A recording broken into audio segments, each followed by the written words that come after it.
AP assembly speaker Kodela Sivaprasada Rao ఇంటి వ్యవహారం AP రాజకీయాల్లో హాట్ టాపిక్గా మారింది.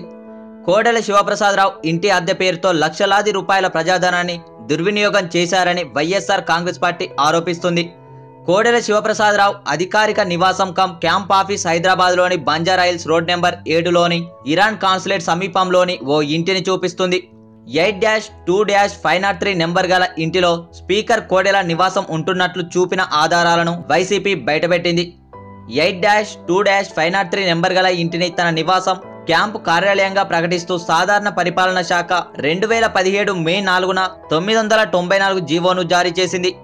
ఆయన అద్దెకు ఉంటున్నట్లు చూపి ప్రైవేట్ భవనానికి ప్రతి నెల చెల్లిస్తున్న అద్దె అక్షరాల ₹1,00,000 ఉత్తర్వులో ఉంది. అసలు మ్యాటర్ ఏంటంటే స్పీకర్ కోడెల అధికార నివాసం పేరిట ఉన్న నంబర్ గల ఇంటిలోనే Sri Venkateswara multiplexes private limited అనే సంస్థ కార్యాలయం ఉన్నట్లు రిజిస్టర్ అయి ఉండటం గమనార్హం. అంతేకాదు Sri Venkateswara multiplexes private limited వెబ్సైట్లో కార్యాలయం అడ్రస్ కూడా కోడెల చూపించిన ఇంటి నెంబర్తోనే ఉంది. 2007 సెప్టెంబర్ 21న అన్లిస్టెడ్ ప్రైవేట్ కంపెనీగా నమోదైంది. 2018 సెప్టెంబర్ 29న వార్షిక సర్వసభ్య సమావేశం కూడా అదే నివాసంలో జరిగినట్లు సంస్థ వెబ్సైట్లో పొందుపరిచింది.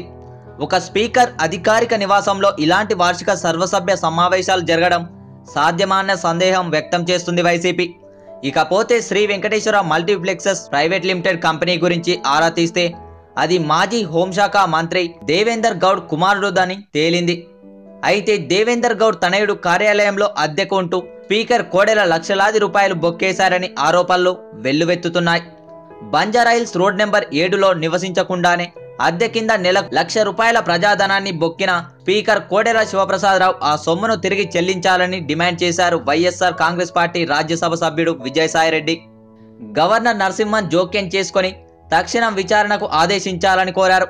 స్పీకర్ పదవిని ఇంతగా దిగజార్చిన వ్యక్తి దేశంలో ఇంకెక్కడా కనిపించరంటూ ట్విట్టర్లో ఆగ్రహం వ్యక్తం చేశారు విజయసాయిరెడ్డి.